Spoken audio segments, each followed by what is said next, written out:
Esse texto eu não li nos dias anteriores, né? Não lembro nem de ter citado ele. Tem muita coisa para falar, né? Falar sobre esse tema é muito importante e a gente tem muita coisa para falar. É um tema difícil, não é fácil falar sobre escatologia, sobre a volta de Jesus. Pedro fala isso, o próprio apóstolo Pedro fala que não é simples falar sobre esse tema, né? E a minha tentativa nesses domingos aqui, nesses 3 domingos, e hoje já é o 4º dia, a minha tentativa é fazer simples, né? É tentar deixar bem simples, para que todos me entendam, para que todos possam entender um pouco sobre o tema. Uma mensagem simples, como eu gosto de falar, as minhas pregações são simples. Uma criança entende minha pregação, um adulto entende, né? É simples, mas não é simplista. É simples, mas não é rasa. Ela tem profundidade, mas tem que ser de forma simples, para que todos entendam. Posso ouvir um amém, queridos? Amém. Falar de um tema como esse não é fácil, mas falar de um tema como esse de forma simples é mais desafiante. E é o que eu vou tentar mais uma vez fazer aqui nessa noite. Vamos lá? Já dei tempo de você encontrar 2 Pedro, capítulo 3. Preste bastante atenção. Eu vou fazer uma leitura e conforme eu for lendo esse texto, eu vou fazer uma releitura para deixar ele mais simples ainda. Tá bom? Olha o que diz aqui 2 Pedro, capítulo 3.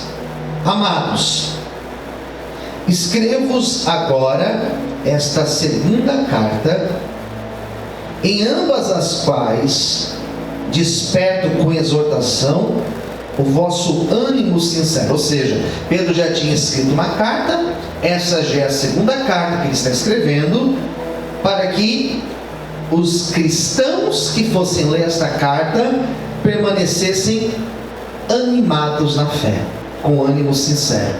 Amém, queridos? Verso 2: para que vos lembreis das palavras que primeiramente, eu quero que vocês lembram das palavras que lá atrás foram ditas pelos santos profetas. Ele se refere a profetas lá do Antigo Testamento, por exemplo, Isaías, Zacarias, Daniel, né? Esses profetas lá de trás, os mandamentos e do mandamento do Senhor e Salvador, ou seja, as palavras de Jesus Cristo, mediante os vossos apóstolos. Ou seja, eu quero que vocês lembrem daquilo que os profetas disseram lá atrás, o que Jesus disse e o que os apóstolos disseram, entre eles João, entre eles Paulo e eu, Pedro. É isso que ele está dizendo.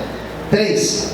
Sabendo primeiro isto, que nos últimos dias virão, o verbo está no futuro, virão escarnecedores, andando segundo as suas próprias concupiscências, suas paixões. Ou seja, no final dos tempos, lá no final dos tempos, muitos escarnecedores, muitos vão escarnecer da fé, dizendo, olha o que eles vão dizer: onde está a promessa da sua vinda? No final dos tempos, muitos vão zombar dizendo o quê?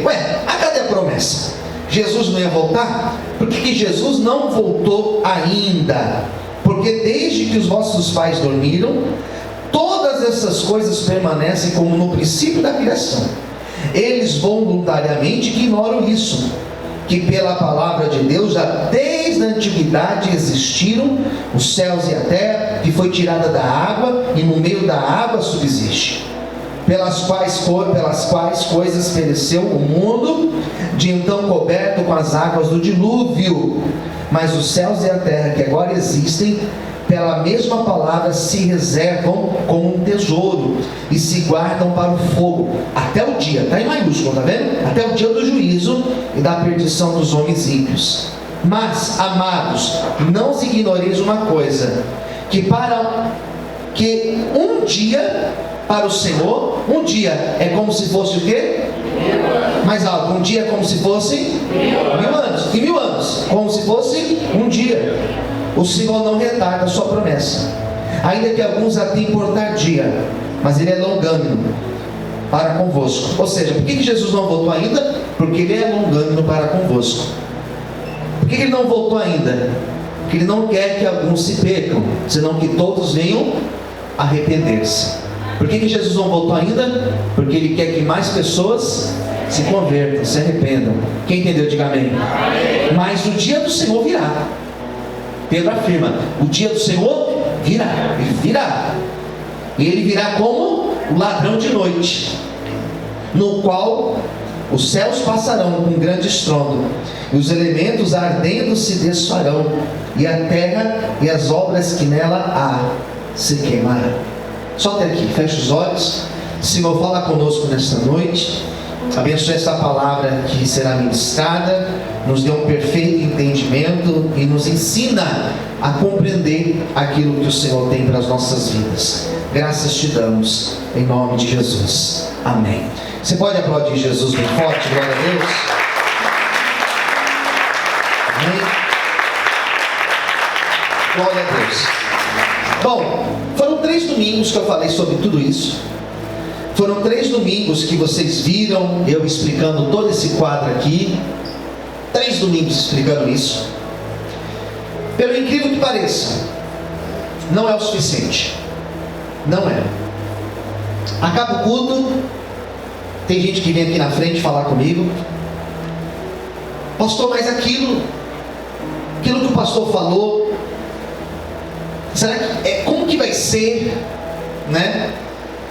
As dúvidas, parece que elas permanecem. Por mais que o pastor seja cuidadoso, minucioso nas explicações, tem coisas que a gente fica mais confuso. Então algumas pessoas me procuraram depois do culto, ou depois me mandaram uma mensagem com uma dúvida.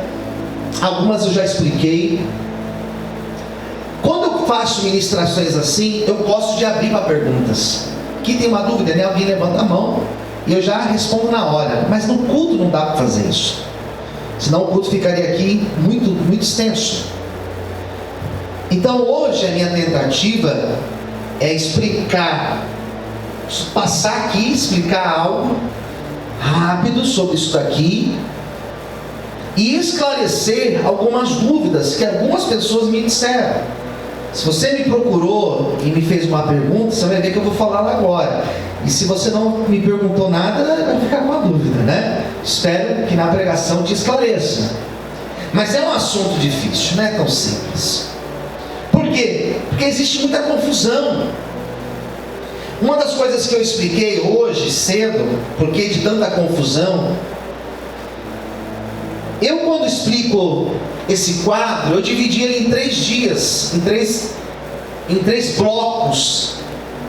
Sendo esse primeiro bloco daqui, a primeira vinda de Jesus, quando Jesus veio na terra como um homem, encarnou, habitou entre nós, falou que ia para o Pai. E os discípulos falaram: mas o Senhor vai, mas e aí nós, como ficaremos? E Jesus fala: vou enviar o Espírito Santo Consolador, que vai consolar vocês, mas eu volto. E antes que eu volte, antes que aconteça, escuta, antes que aconteça a minha segunda vinda, aqui vai a primeira, antes que aconteça a minha segunda vinda, para estabelecer o meu reino na terra, alguns sinais vão acontecer. E Jesus falou: esses são os sinais. Eu falei já. A fome, das guerras, então ele fala sobre os sinais. E depois que acontecer tudo isso, serão 7 anos de tribulação. Mas antes da tribulação, acontece algo aqui, antes da tribulação. O que precisa acontecer, pastor, antes da vinda de Jesus aqui? Porque essa vinda de Jesus, as pessoas confundem a vinda de Jesus com arrebatamento. Nós não estamos esperando a vinda de Jesus. Nós estamos esperando o arrebatamento da igreja. Quem entendeu, diga amém. Então diga para quem está ao seu lado assim: nós seremos arrebatados. E a palavra arrebatamento arrebatamento que nós falamos aqui no português é a palavra harpazo do grego, raptar, rapzo do latim, ou seja, raptar, arrancar com força, tirar com violência. Nós não estamos aguardando a segunda vinda. A segunda vinda do Senhor, que é citada aqui, que é citada em Apocalipse, capítulo de número 20, a seguir, queridos, que fala do início do reino milenar. Aqui, todo olho verá, todos enxergarão. Ele virá para reinar sobre a igreja. Ele descerá das nuvens, colocará os seus pés no monte das oliveiras. Ele vai estabelecer o seu reino.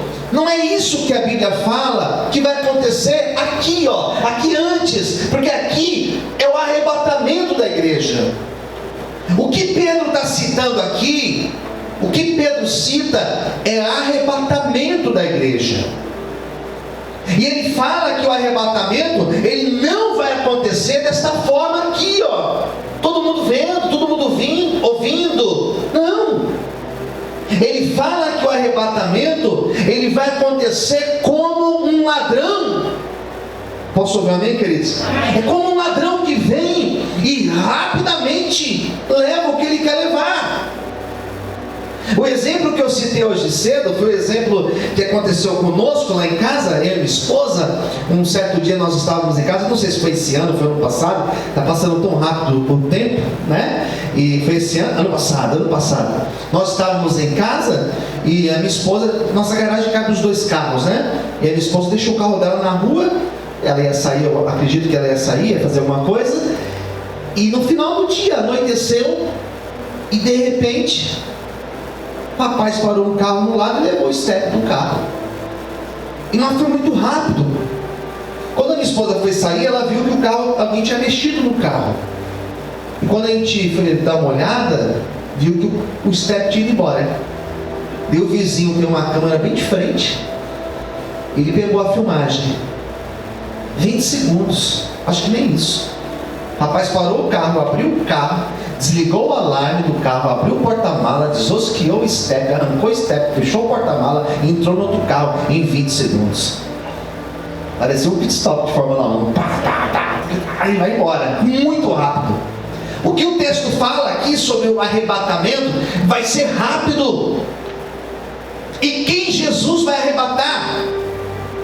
A igreja será arrebatada. Posso ouvir amém, queridos? Amém. E quando a Bíblia fala igreja, não é igreja A, B, C, não é igreja Assembleia Batista, Vale de Bênção, igreja Congregação Cristã, não é isso. Igreja é o povo de Deus. Arrebatamento será para quem? Para a igreja. E quando nós falamos sobre arrebatamento que acontece antes do período da tribulação, o que acontece, pastor, antes da tribulação? O que acontece com o arrebatamento? A igreja é arrebatada. Se o arrebatamento acontecer agora, nós seremos arrebatados. Quem entendeu, diga amém. Se eu estiver dirigindo, eu sou arrebatado, mesmo dirigindo. Se eu estiver dormindo, mesmo dormindo, eu sou arrebatado. Se eu estiver dentro de um ônibus, se eu estiver trabalhando, não importa onde eu estiver, onde você estiver, você será arrebatado. Jesus te leva e a roupa fica, a casa fica, e nós nos encontramos com Ele nos ares. Aleluia! Glória a Deus! Glória a Deus! Daí nós somos arrebatados. E o que acontece no arrebatamento, pastor? Ouça isso para você entender. O que acontece? Quem é arrebatado? A igreja, os santos. E todos aqueles que morreram em Deus, todos que morreram em Deus, desde a fundação do mundo até o dia do arrebatamento, eles também ressuscitam. E nós nos encontramos nos ares com Jesus. De onde que o pastor tirou isso? Coríntios, primeira carta de Paulo aos Coríntios, capítulo 15. Paulo fala sobre a ressurreição, corpo glorificado. Posso ouvir amém, queridos? Pronto. Qual que é o problema, pastor? Qual que é a dúvida? A dúvida, porque depois que nós somos arrebatados aqui, começam os 7 anos de tribulação. E depois de 7 anos de tribulação, que eu não vou falar hoje sobre 7 anos de tribulação, depois de 7 anos acontece a segunda vinda de Jesus, citada em Apocalipse capítulo 20. Daí começa a confusão, porque Apocalipse 20 fala de 2 ressurreições. Quantas ressurreições? 2. E as 2 ressurreições que João cita, que acontecerão em Apocalipse 20, a primeira ressurreição acontece no começo do milênio. Aqui no começo do milênio acontece uma primeira guerra. E também isso deu muita confusão semana passada, porque vieram me perguntar depois.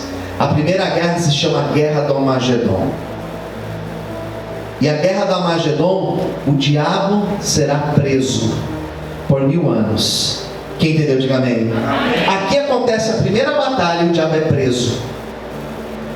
Aqui no começo acontece a primeira ressurreição. Quem ressuscita aqui, pastor, na primeira ressurreição do milênio? Sabe quem?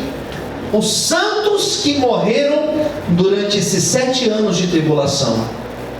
7 anos de tribulação. Vai ter crente aqui nesses 7 anos de tribulação? Sim ou não? Sim.